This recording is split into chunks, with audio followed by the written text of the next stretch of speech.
பரிசுத்தமா இருங்க. உடைய வாழ்க்கை முழுவதும் சகல காரியத்திலும் பரிசுத்தமாயிருங்கள். சில கிறிஸ்தவங்க குடிக்கிறாங்களே, சில கிறிஸ்தவங்க லஞ்சம் வாங்குறாங்களே, சில கிறிஸ்தவங்க அநியாயம் பண்றாங்களே, அவங்களுக்கு இயேசுக்கு சம்பந்தம் இல்லை. அவன் கிறிஸ்தவன் அல்ல, ஏமாற்றுகிறவன்.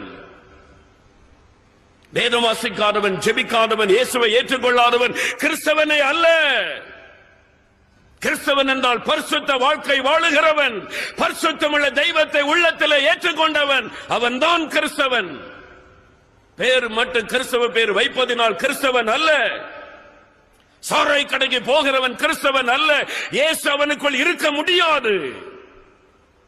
இயேசு ஒரு மனிதனுக்குள் இருந்தால் அவன் எப்படி சாராய் கடைக்கு செல்ல முடியும்? அவன் எப்படி லஞ்சம் வாங்க முடியும்? அவன் எப்படி அநியாய சம்பாத்தியம் செய்ய முடியும்?